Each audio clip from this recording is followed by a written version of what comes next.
अस्सलामुअलैकुम। Welcome back जी।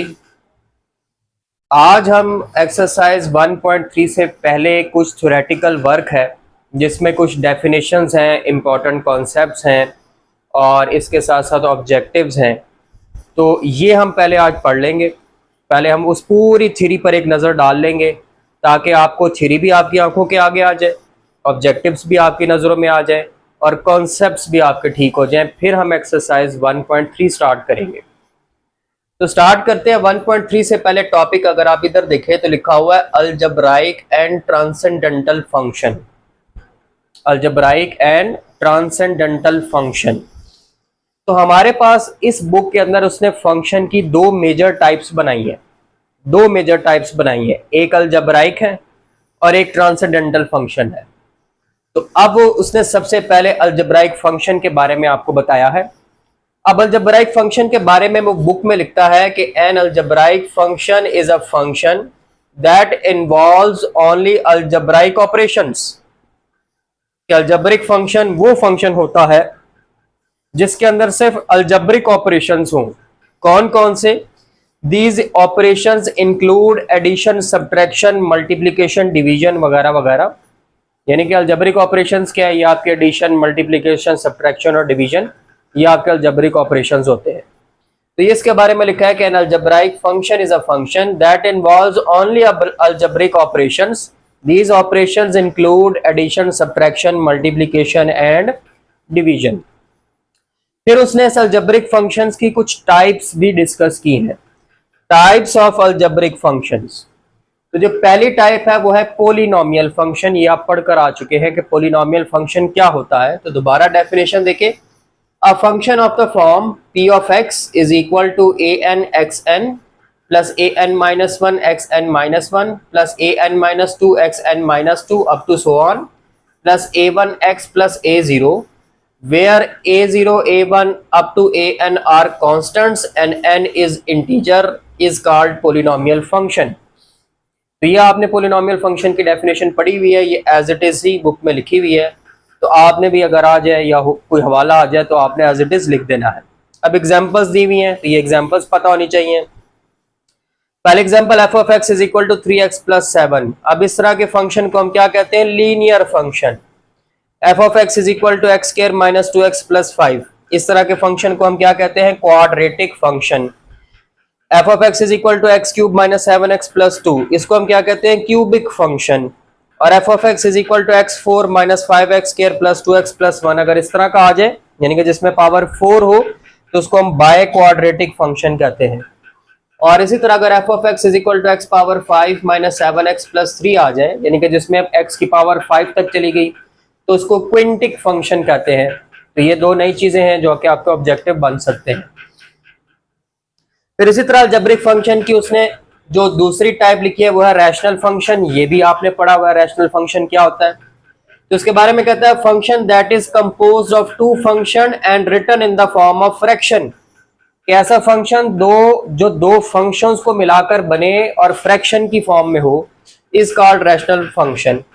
अब उसने आगे एक्सप्लेन किया कि if f of x is rational function, कि अगर f of x rational function है then f of x is equal to p of x over q of x. तो उसकी शक्ल इस तरह की होगी, p of x over q of x, where q of x does not equal to zero, के नीचे वाला जीरो नहीं हो सकता, ये कंडीशन है।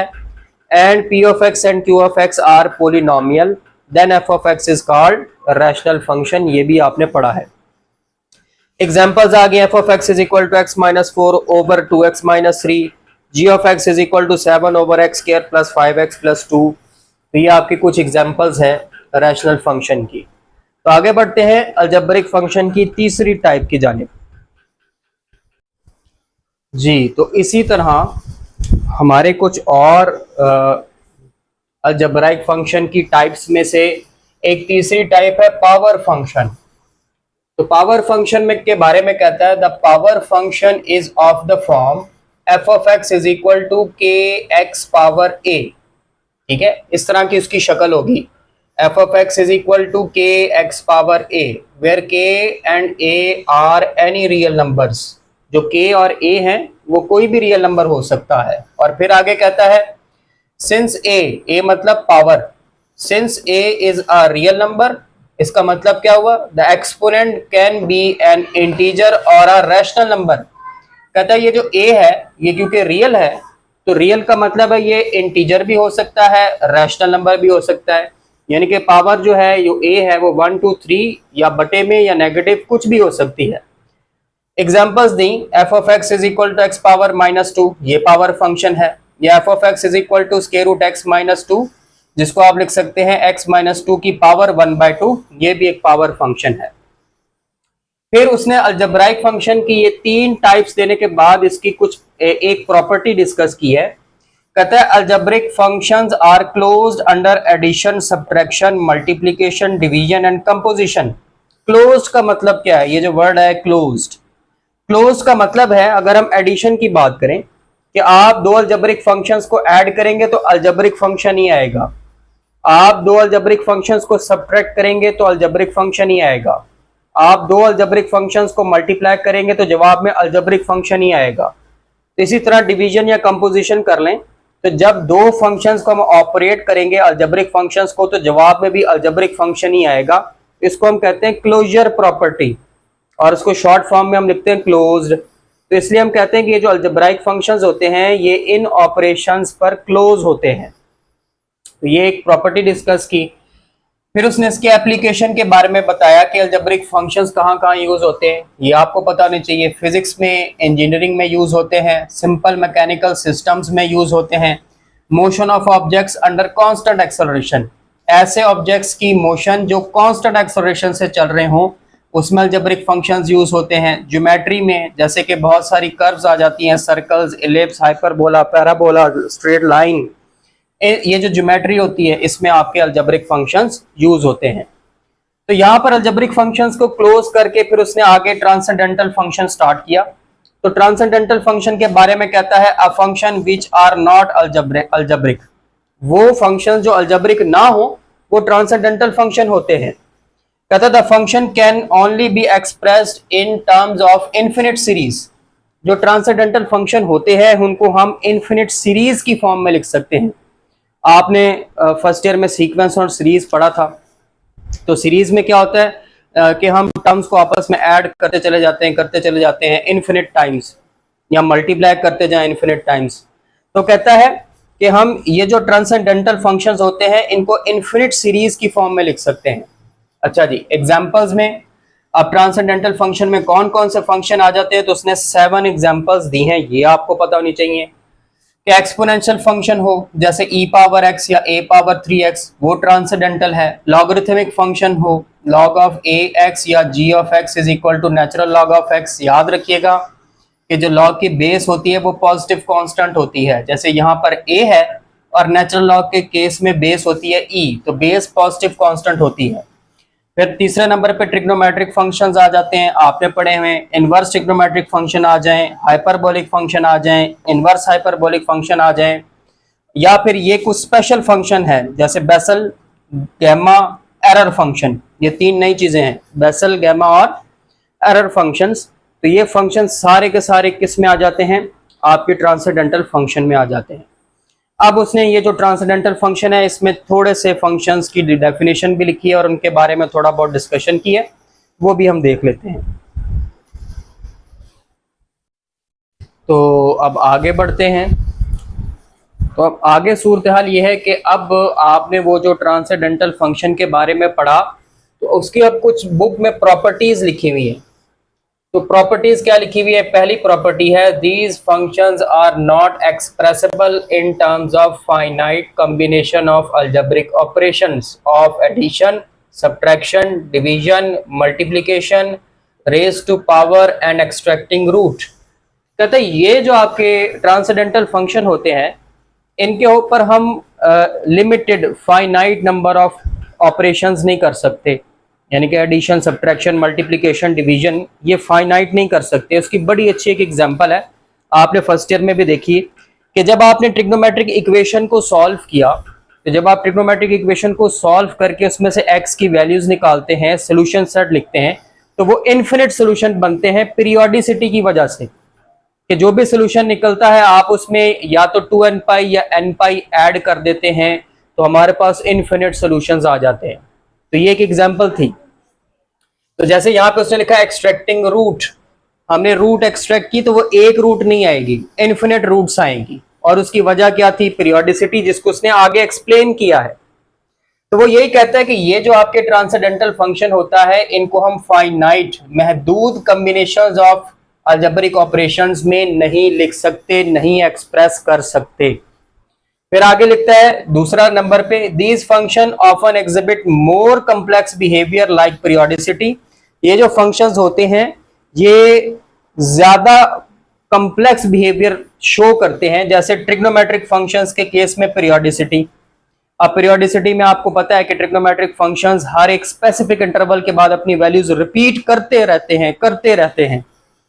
तो क्या हो गया, ये जो ट्रिग्नोमेट्रिक फंक्शन है ये बड़ा कॉम्प्लेक्स बिहेवियर शो कर रहे हैं पीरियोडिसिटी की वजह से। ये एक्सपोनेंशियल फंक्शंस है, जब हम इनके ग्राफ बनाएंगे तो आपको पता चलेगा ये जो एक्सपोनेंशियल फंक्शन होते हैं रैपिड ग्रोथ, ये एकदम से बढ़ जाते हैं, एकदम से ग्रो कर जाते हैं, या ऊपर की तरफ या नीचे की तरफ। तो रैपिड ग्रोथ है एक्सपोनेंशियल फंक्शंस के केस में। तो ये आ गया। उसके बाद आगे इसकी एप्लीकेशंस के बारे में उसने बताया है। जैसे पहले नंबर पे साइंस एंड इंजीनियरिंग, तो कहते हैं साइंस और इंजीनियरिंग में exponential and logarithmic functions are critical in modelling growth, decay and oscillation in natural system. कि नेचुरल सिस्टम में जो ग्रोथ हो रही है, जो डिके हो रही है, जो ऑसिलेशंस हो रही हैं, ये एक्सपोनेंशियल और लॉगरिथमिक फंक्शंस हमें एक्सप्लेन करते हैं। दूसरे नंबर पे सिग्नल प्रोसेसिंग। सिग्नल प्रोसेसिंग में लिखता है trigonometric functions are fundamental in analysing waves, sounds and signals. ये जो वेव, साउंड्स और सिग्नल्स होते हैं इनके फंडामेंटल टूल है ट्रिग्नोमेट्रिक फंक्शंस सिग्नल प्रोसेसिंग में, कि उससे हम एनालाइज करते हैं। फिर मैथमेटिकल एनालिसिस, कहता है many problems in calculus, differential equation and complex analysis. ये जो आप आपके सामने आ रही हैं ये मैथमेटिक्स की ब्रांचेस हैं, calculus, differential equations, complex analysis. कहता है कि इन एनालिसिस के अंदर इन्वॉल्व ट्रांसेंडेंटल फंक्शन, इनके अंदर ट्रांसेंडेंटल फंक्शन इन्वॉल्व हो जाते हैं। जैसे हम कैलकुलस अभी करेंगे या समटाइम्स हम क्वेश्चन कर रहे होते हैं तो वैसे मुश्किल होता है तो हम लॉग लेके आसान कर लेते हैं, तो बहरहाल ये उसमें इन्वॉल्व हो जाते हैं। अब उसने ट्रांसेंडेंटल फंक्शंस में से कुछ के ऊपर रोशनी डाली है, जैसे कि लॉगरिथमिक फंक्शन। अब आपने लॉगरिथमिक फंक्शन को मैनी टाइम्स पढ़ा हुआ है, तो आप यहाँ पर देखिए उसकी डेफिनेशन वैसे ही लिखी हुई है। For an exponential function y is equal to a power x, कि अगर हमारे पास y is equal to a power x एक एक्सपोनेंशियल फंक्शन हो। अब इसके अंदर कुछ कंडीशंस हैं। पहली कि a greater than 0, a positive होना चाहिए, और दूसरी a 1 भी नहीं होना चाहिए, यानी कि a की वैल्यू 1 से ज्यादा होनी चाहिए। तो इसका जब हम लॉग लेंगे तो क्या होगा, लॉग लेने से जरा आप इधर एक्सपोनेंशियल पे गौर करें। पहली चीज तो ये होगी x और y की जगह चेंज हो जाएगी, x y की जगह चला जाएगा, y x की जगह पे। देखिए x इधर आ गया, y इधर आ गया। और a आप देख सकते हैं यहाँ पर भी x के नीचे है, बेस है, तो वो लॉग की बेस बन जाएगी। तो जब लॉगरिथमिक लॉग लेंगे तो ये बन जाएगा x is equal to log a y। अब आप एक काम करें, y को x से रिप्लेस कर दें, y की जगह पे x कर दें, x की जगह पे y कर दें, तो बन जाता है y is equal to log a x. तो ये एक लॉगरिथमिक फंक्शन है। अब वो कहता है here log a x is read as logarithmic of x to base a। ये जो लिखा हुआ ना लॉग ए एक्स, इसको हम कैसे पढ़ते हैं, logarithmic of x to base a। अब आखिरी पॉइंट कहता है exponential and logarithmic function are inverse of each other. ये भी आपने पढ़ा है कि लॉगरिथमिक और एक्सपोनेंशियल फंक्शंस एक दूसरे के इनवर्स होते हैं। तो ये लॉगरिथमिक फंक्शन की डेफिनेशन है। अब इसकी प्रॉपर्टीज और इसके कुछ एप्लीकेशन के बारे में हम आगे बात करेंगे जी। तो अब हम अपने टॉपिक को आगे लेके चलते हैं। लॉगरिथमिक फंक्शन की बात हो रही थी, तो अब आ गया बेस ऑफ लॉगरिथम, लॉगरिथम की बेसिस। तो इसके बारे में वो लिखता है the base of logarithm decides it's specific type. जो लॉग की बेस होती है ना, वो आपको बताती है कि असल में लॉग की टाइप क्या है। जैसे कि नंबर 1 नेचुरल लॉगरिथम। तो अगर हम नेचुरल लॉगरिथम की बात करें तो इसके बारे में लिखता है it is written as log with base e to x, यानी कि इसमें बेस e होगी, वेयर e क्या है, e की वैल्यू होती है 2.7182, और इस e को हम ऑयलर्स नंबर कहते हैं। ठीक है, इस ई को हम कहते हैं ऑयलर्स नंबर। तो अगर लॉग की बेस ई हो तो वो नेचुरल लॉग होगा। फिर आ गया कॉमन लॉगरिथम, तो कहते हैं it is written as log with base 10x, यानी कि इसमें बेस 10 होगी। तो अगर बेस 10 हो तो हम उसको कॉमन लॉगरिथम कहते हैं। फिर बाइनरी लॉगरिथम, तो कहते हैं it is written as log with base 2x, तो अगर बेस 2 हो तो उसको हम कहते हैं बाइनरी लॉगरिथम। अब इसकी प्रॉपर्टीज है, तो प्रॉपर्टीज में लिखता है तो logarithm is the inverse of exponential. हमने पढ़ा कि लॉगरिथम क्या होता है, एक्सपोनेंशियल का इनवर्स होता है। ये लिखा हुआ है y is equal to a power x, जब हमने लॉग लिया था तो क्या आ गया था x is equal to log a y. अब आप एक काम करके देखें कि ये जो आपको ये वैल्यू नजर आ रही है लॉग ए वाई, आप इस लॉग ए वाई में y की जगह पे a पावर x, देखो ना y किसके इक्वल है, y इक्वल है a पावर x के, नजर आ रहा है y इक्वल है a पावर x के। इसमें ये जो y लिखा हुआ नजर आ रहा है इसकी जगह पे a पावर x पुट करें तो क्या बन जाएगा, log a power x is equal to क्या था, x। और इसी तरह अगर आप दूसरी तरफ यूं आ जाएं कि ये जो आपको x लिखा हुआ नजर आ रहा है, यहां पर x की ये वैल्यू पुट करें log a y, तो बन जाएगा a log a y is equal to y। तो ये बन जाएगा, तो हम इसको ऐसे भी लिख सकते हैं।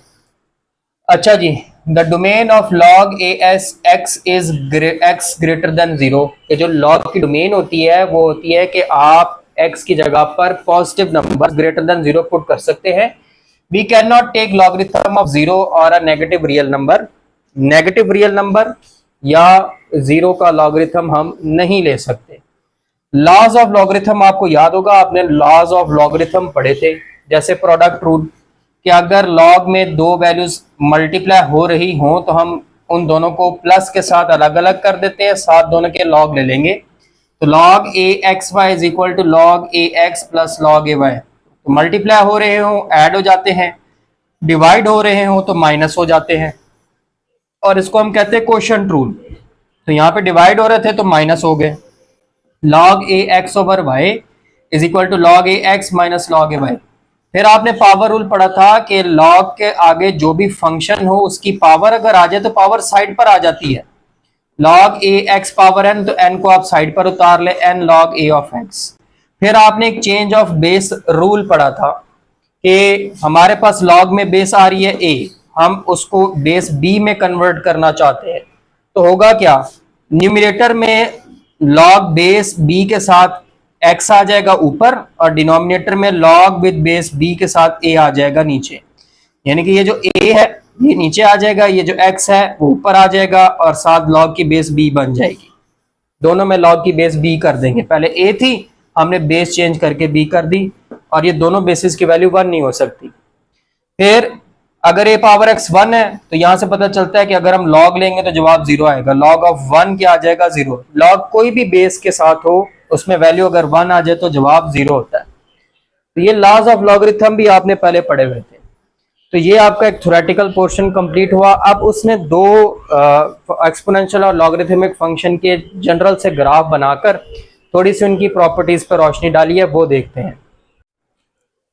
जी, तो फिर अब आगे बढ़ते हैं। अब उसने ना आपके बुक में ये एक्सपोनेंशियल फंक्शंस के ग्राफ बनाए हैं। पहला आप देखिए ये रेड लाइन, रेड कर्व, और दूसरी ब्लैक कर्व। जो रेड है इसमें आप देखिए ये जो बेस है, बेस क्या है, 2। तो बेस आप देख सकते हैं 2 है, यानी कि ग्रेटर देन 1 है। और दूसरा देखिए ये जो ब्लैक कर्व है इसमें बेस है 0.5, पावर x है, बेस है 0.5, यानी कि बेस 1 से कम है लेकिन 0 से ज्यादा है। तो एक में हमारे पास बेस ग्रेटर देन 1 है और एक में हमारे पास बेस जो है वो लेस देन 1 लेकिन ग्रेटर देन 0 है। अब अगर आप इस ब्लैक लाइन को देखें तो जैसे जैसे आप लेफ्ट से राइट जा रहे हैं ये डिक्रीज हो रहा है, नीचे आ रहा है, और जैसे जैसे आप लेफ्ट से राइट जा रहे हैं आपका ये जो रेड है ये इंक्रीज हो रहा है। तो यहां से आपके इसके कुछ ऑब्जेक्टिव्स, कुछ इंपॉर्टेंट पॉइंट्स बनते हैं। पहला, if the base is greater than 1, जैसे कि ये रेड है कि अगर बेस ग्रेटर देन 1 होगी देन फंक्शन इंक्रीजेस एक्सपोनेंशियली, कि फंक्शन इंक्रीज करेगा एक्सपोनेंशियली अब एक्सपोनेंशियल बिहेवियर क्या होता है कि आहिस्ता आहिस्ता इंक्रीज होते होते एकदम ये ऊपर की तरफ जाना शुरू हो जाता है, इसको एक्सपोनेंशियल बिहेवियर कहते हैं। तो कहता है कि अगर बेस जो है वो ग्रेटर देन 1 होगी, यानी कि जैसे यहाँ पे 2 है, बेस 2 है, तो आपका जो फंक्शन है वो एक्सपोनेंशियली इंक्रीज करेगा एट ग्रोथ रेट ए से मुराद क्या है, यहाँ पे ये जो बेस है ना, बेस को वो ए कह रहा है। याद रखिएगा, ए मींस बेस, ए मींस बेस, कि जो आपकी बेस है उसी की रिस्पेक्ट से आपका ये जो ग्राफ है ये एक्सपोनेंशियली इंक्रीज करेगा। This is known as exponential growth. और याद रखिएगा कि अगर एक्सपोनेंशियल फंक्शन इंक्रीज कर रहा हो लेफ्ट से राइट की तरफ जाते हुए, तो आपका जो एक्सपोनेंशियल फंक्शन होता है उसको हम कहते हैं एक्सपोनेंशियल ग्रोथ। आगे देखें, if base is less than 1, जैसे कि ये ब्लैक है, ब्लैक में आप देख सकते हैं जो बेस है वो लेस देन 1 है बट ग्रेटर देन 0, लेकिन 0 से ज्यादा है। द फंक्शन डिक्रीजेज एक्सपोनेंशियली, कि जब आप लेफ्ट से राइट साइड पे जाएंगे तो फंक्शन आपका क्या करेगा, डिक्रीज करेगा exponentially at growth rate a. This is called exponential decay. अगर एक्सपोनेंशियल फंक्शन डिक्रीज हो रहा हो जब आप लेफ्ट से राइट साइड की तरफ आ रहे हो तो इसको हम कहते हैं एक्सपोनेंशियल डिके। आगे, if base a is equal to 1, अगर बेस ही 1 हो जाए तो 1 की जो मर्जी पावर हो आंसर 1 आता है। The function becomes y is equal to 1, तो फंक्शन आपका क्या बन जाएगा, y is equal to 1। This means exponential function always passes through 0 1, तो फिर आपका एक्सपोनेंशियल फंक्शन एक लाइन बनेगी जो कि 0 1 यानी कि x 0 और y 1 में से गुजरेगी। फिर फोर्थ पॉइंट, द पॉइंट 0 1, ये जो पॉइंट बनता है आपका 0 1, हमेशा आपका एक्सपोनेंशियल फंक्शन इसमें से गुजरेगा। और दूसरा पॉइंट 1 ए क्या है, बेस, यानी कि जो बेस होगी ना वो आप यहां पे लिख दें और यहां पे 1 ले लें, तो ये जो पॉइंट बनेगा ये पॉइंट भी हमेशा आपके एक्सपोनेंशियल फंक्शन के ग्राफ में से गुजरेगा। आगे, exponential function takes only positive values, exponential function हमेशा पॉजिटिव वैल्यूज लेते हैं। मतलब क्या है, यानी कि आपके साथ अब सामने एक फंक्शन है y is equal to 2 power x, आप इसमें x की जगह पर अगर नेगेटिव वैल्यू पुट भी कर देंगे तो 2 पावर -1 हुआ, आप इसको पॉजिटिव करने के लिए ऐसे लिख देंगे 1/2। तो अगर हम नेगेटिव वैल्यू x की जगह पर पावर की जगह पे पुट कर भी देंगे तो आपको पता है इसको नीचे ले आएंगे, अगर नीचे हो तो ऊपर ले आएंगे, तो उसकी पावर पॉजिटिव हो जाएगी। तो इसलिए कहते हैं exponential function takes only positive values and its graph never touches x axis. याद रखिएगा, एक्सपोनेंशियल फंक्शन का ग्राफ कभी भी एक्स एक्सिस को टच नहीं करता, उसके साथ साथ चलता है। आगे, the domain of exponential function is set of all real numbers, जो उसकी डोमेन होती है ना वो ऑल रियल नंबर्स होते हैं, आप जो मर्जी चाहे पुट कर लें। Whereas the range of is set of all positive real numbers, लेकिन इसकी जो रेंज होती है वो पॉजिटिव रियल नंबर्स होती है। तो ये आपका थोड़ा सा एनालिसिस था एक्सपोनेंशियल फंक्शन के ग्राफ के हवाले से। अब लॉगरिथमिक का है वो देख लेते हैं। अच्छा, जिस तरह आपने एक्सपोनेंशियल फंक्शन को देखा था उसी तरह आप जरा लॉगरिथमिक फंक्शन को देखें। तो ग्राफ ऑफ लॉगरिथमिक फंक्शन, तो ये मैंने एक्सिस बनाए हैं, ये जो रेड है ना ये एक्सपोनेंशियल फंक्शन है। असल में हमने इसको एक्सपोनेंशियल फंक्शन से कंपेयर करने के लिए ये जो रेड है ये आपका एक्सपोनेंशियल फंक्शन बनाया है, और ये जो ग्रीन है आपका ये आपका लॉगरिथमिक फंक्शन है। ग्रीन कर्व जो आपको नजर आ रही है ग्रीन, ये आपका लॉगरिथमिक फंक्शन है, और वो जो रेड में आपको नजर आ रही है वो आपका एक्सपोनेंशियल फंक्शन है, ये अभी आपने पीछे पढ़ा है। आप जरा देखते हैं आप ग्रीन पे फोकस करें। कहता है graph of logarithmic function is similar to square root function. आपने पिछली एक्सरसाइज में स्क्वायर रूट फंक्शन का ग्राफ बनाया था, वो भी कुछ ऐसे ही बनता है जैसे ये ग्रीन कर्व है। तो कहता है लॉगरिथमिक फंक्शन और स्क्वायर रूट फंक्शन का ग्राफ मिलता जुलता है। Logarithmic function always passes through point 1 0, ये हमेशा पॉइंट 1 0 यानी कि x की वैल्यू 1 से हमेशा गुजरेगा। उसकी वजह ये है कि लॉग हमेशा 1 पे 0 देता है। ठीक है, जब भी आप लॉग में 1 वैल्यू पुट करेंगे तो 0 आएगा, तो जो पॉइंट बनेगा वो 1 0 बनेगा। तो लॉगरिथमिक फंक्शन हमेशा 1 x की वैल्यू 1 में से गुजरता है। The curve approaches to y axis but never touches it, ये आपके जो लॉगरिथमिक फंक्शन की कर्व है ये y एक्सिस के करीब तो आ जाएगी लेकिन कभी इसको टच नहीं करेगी। The domain of logarithmic function is set of all positive real numbers whereas range is set of all real numbers. क्योंकि एक्सपोनेंशियल और लॉगरिथमिक एक दूसरे के इनवर्स हैं, तो डोमेन और रेंज को आपस में बदल लें तो लॉगरिथमिक फंक्शन की डोमेन और रेंज आ जाएगी। तो इसलिए उसने कहा है कि इसकी जो आपकी डोमेन है वो एक्सपोनेंशियल की रेंज थी ऑल पॉजिटिव रियल नंबर्स, और इसकी जो रेंज है वो एक्सपोनेंशियल फंक्शन की डोमेन थी set of all real numbers.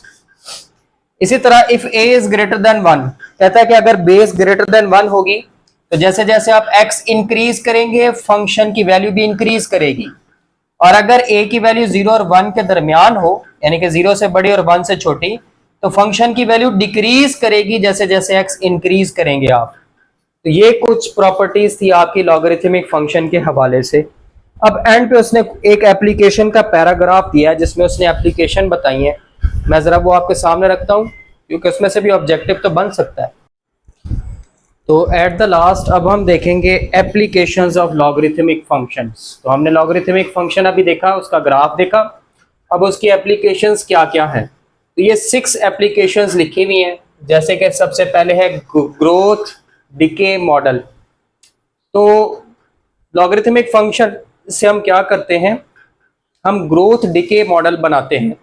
किन किन का, इसकी एग्जांपल उसने ऐसे दी है, logarithmic functions are used to model phenomena that grow rapidly at first and then slow down, such as population growth or spread of disease।